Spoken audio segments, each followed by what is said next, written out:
Hello guys. आज आपका chapter 2 of physics class 10th का मैं आपको पढ़ाने जा रहा हूँ, human I and the colourful world. चलिए स्टार्ट करते हैं।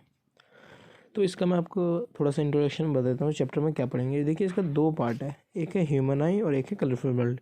ह्यूमन आई में हम ह्यूमन आई के जो पार्ट्स हैं उन्हें स्टडी करते हैं थोड़े बहुत, और कलरफुल वर्ल्ड में हम रेनबो, स्टार्स, इन सब की स्टडी करते हैं चैप्टर वाइज। तो चलिए मैं आपको बताता हूँ शुरू से। देखिए, ह्यूमन आई एक सेंस ऑर्गन है जो हमें देखने में हेल्प करता है। ये है इंट्रोडक्शन। ये दो जो चीज़ दे रखी है इनकी तो ज़रूरत होती नहीं है। चलिए पार्ट से स्टार्ट करते हैं। कॉर्निया। कॉर्निया मैं आपको दिखा देता हूँ, डायग्राम यहाँ पे होगा तो देखिए, ये कॉर्निया होता है, आउटर मोस्ट कवरिंग जो होती है। जो कॉर्निया है इसका ये काम होता है सबसे ज़्यादा रिफ्लेक्शन करना लाइट का। देखिए, अगला पार्ट होता है आपका क्रिस्टलाइन लेंस। ये एक फिब्रियस जेली लाइक मटेरियल होता है जो फोकस्ड रियल इन्वर्टेड इमेज देता है ऑब्जेक्ट की रेटिना पर। ये एक कॉन्वेक्स लेंस होता है जो कन्वर्ज करता है लाइट को रेटिना पे। ठीक है। आइरिस पढ़ते हैं।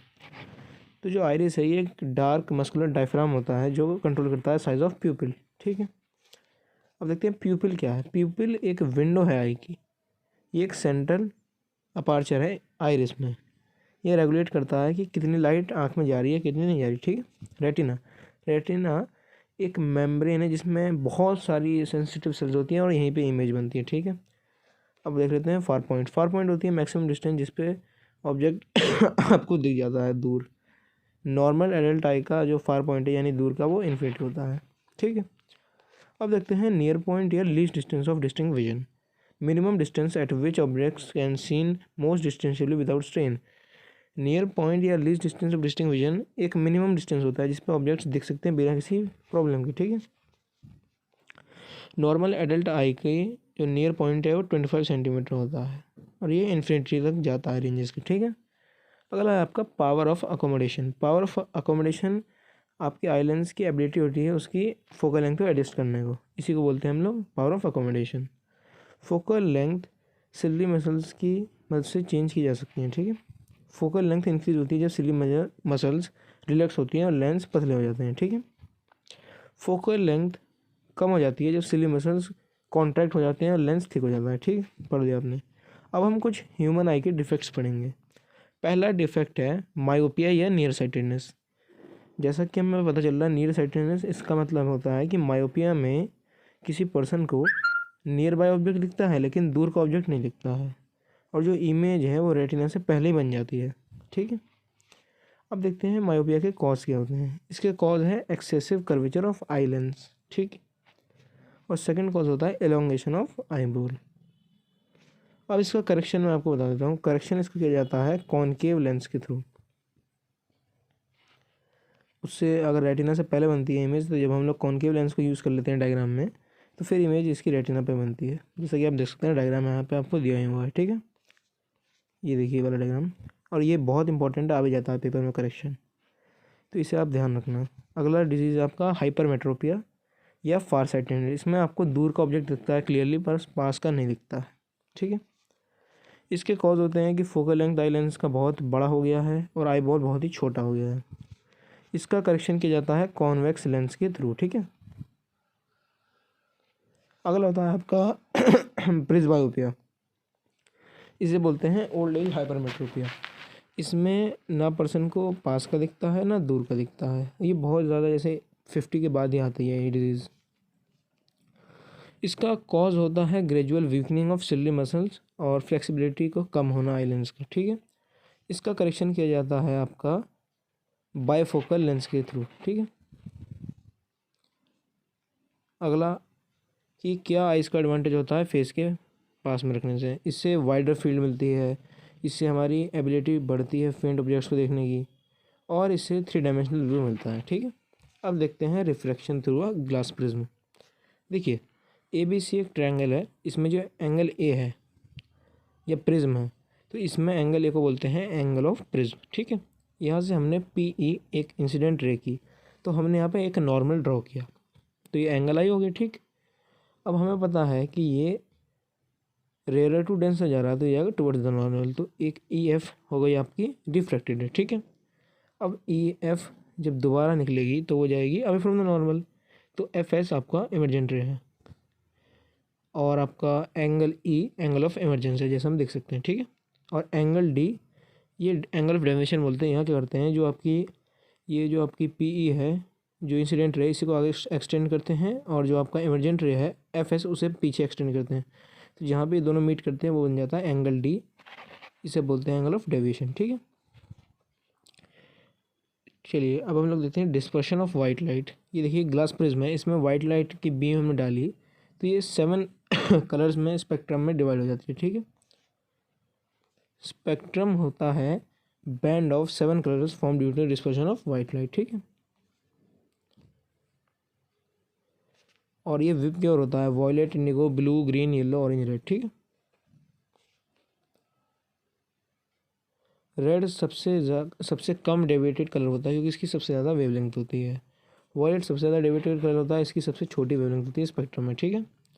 आइजैक न्यूटन पहले पर्सन थे जिन्होंने प्रूफ किया था कि जो सनलाइट है वो 7 कलर से बनी हुई है, ठीक है।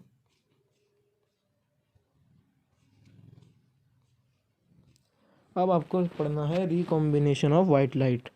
तो देखिए पहले हमने स्ट्रेट एक ग्लास प्लेन रखा है, सीधा है ये, ठीक है। जब यहाँ से वाइट लाइट पास हुई, अब ये 7 कलर्स में डिस्पर्स हुई। अब जब हमने उल्टा प्रिज्म रख दिया तो जो 7 कलर्स उस पर पड़े, तो ये फिर बाद में कंबाइन होकर वाइट लाइट बन गई और ये स्क्रीन पे वाइट लाइट आ गई, ठीक है। ये यहाँ पे TIR लिखा हुआ है, टोटल इंटरनल रिफ्लेक्शन, बट ये रॉन्ग है, मैं आपको बता देता हूँ। असल में जो रेनबो है वो बनता है आपका इंटरनल रिफ्लेक्शन से, जैसे ये रेनबो का फेनोमेना यहाँ आप देख रहे हैं।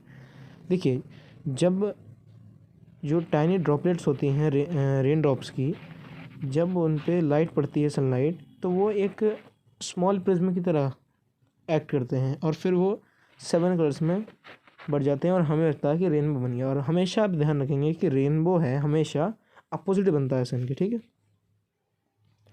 ये फेनोमेना यहाँ इन्होंने सही लिखा है, डिस्पर्शन होता है, रिफ्लेक्शन होता है और इंटरनल रिफ्लेक्शन होता है, ठीक है। ये डेफिनेशंस हैं, आप इन्हें याद कर सकते हो, ठीक है। अब देखते हैं atmospheric reflection. Atmospheric reflection different layers of atmosphere की वजह से होता है, ठीक है। इससे हमें देखने को मिलता है twinkling of stars, advance sunrise, delayed sunset, apparent flattering of sun disc, stars near the horizon appear slightly higher than their actual position, okay. ये देखिए स्टार्स का स्टार्स हैं हमें हॉरिजॉन के पास दिखते हैं, लेकिन असल में वो दूर होते हैं, ये हमें अपरेंट स्टार्स दिखते हैं, ठीक है। देखिए रिफ्लेक्टिव इंडेक्स अर्थ का एटमॉस्फेयर में बढ़ता रहता है टॉप से बॉटम में। तो जब लाइट आती है स्टार से तो वो हॉराइजन से ट्रैवल करती है रेयर से डेंसर में, तो वो बेंड हो जाती है नॉर्मल के, जिससे कि हमें जो स्टार है वो हाई लगता है, लेकिन जो हम देखते हैं वो अपरेंट होता है, नहीं ना कि एक्चुअल स्टार, ठीक है। अगला आपका ये जो है कंसेप्ट है advance sunrise and delayed sunset का। सन 2 मिनट पहले दिखता है सनराइज़ के और 2 मिनट पहले दिखता है सनसेट के, क्योंकि जब सन हॉराइजन के नीचे चले जाता है, जो रेज़ हैं वो रेंजर से डेंसर मीडियम में चली जाती हैं, तो रेज़ बेंड हो जाती हैं नॉर्मल की थ्रू। एज अ रिजल्ट हमें लगता है कि सन है वो थोड़ा सा ऊपर दिखता है, जो उसकी एक्चुअल पोजीशन है, ठीक है। अब आपका ट्विंकलिंग ऑफ स्टार्स। स्टार्स चमकते क्यों हैं? स्टार्स हमसे दूर हैं और वो एक पॉइंट सोर्स ऑफ लाइट का काम करते हैं, जिससे कि हमें लगता है कि स्टार्स चमक रहे हैं। यहाँ आपको डेफिनेशन दी हुई है, आप इसे याद कर सकते हैं, ठीक है। स्कैटरिंग ऑफ लाइट, ये आपने 9th क्लास में पढ़ा होगा टिंडल इफेक्ट में, ये इसी की वजह से होता है कि लाइट का स्प्रेड होना बहुत सारी डायरेक्शन में कोलाइड पार्टिकल्स में, ठीक है। देखिए यहाँ टिंडल इफेक्ट की डेफिनेशन भी दी हुई है, जब लाइट पास करती है कोलाइड से तो उसका पाथ विजिबल हो जाता है, इसी को बोलते हैं हम लोग टिंडल इफेक्ट, ठीक है। और यहाँ पे 2 एग्जाम्पल भी आपको दिए गए हैं समझाने के लिए।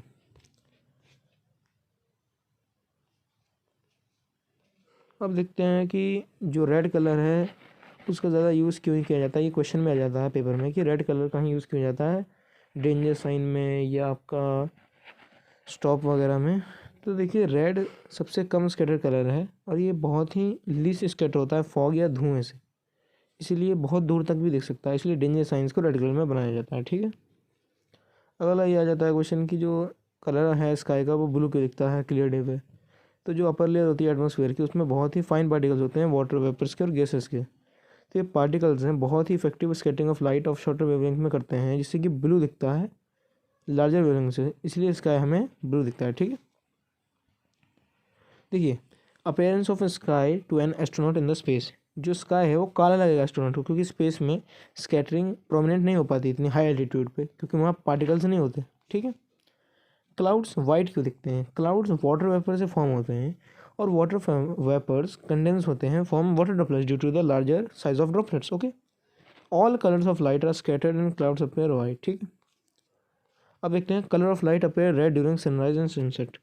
देखिए सनसेट और सनराइज में कलर ऑफ द सन है वो रेड दिखता है आपको, क्योंकि जब सन होराइजन के पास जाता है तो जो सनलाइट है उसे ज़्यादा डिस्टेंस ट्रेवल करनी पड़ती है एटमॉस्फेयर में,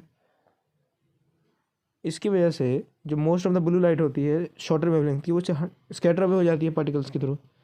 तो जो लाइट है रेड कलर का वो हमारी आँख पे चला जाता है, इसलिए हमें लगता है कि सन है वो रेड है। ओके, तो यहाँ देखिए आपका चैप्टर हो गया कंप्लीट। मैंने पूरा चैप्टर आपको 11 मिनट्स में कंप्लीट करा दिया है। आप लोग इसका रिवीजन भी एक बार देख सकते हैं, और जो भी डेफिनेशंस मैंने आपको कही आप एक बार दोबारा से उन्हें लर्न कर लेंगे। ठीक है, थैंक यू, हैप्पी लर्निंग।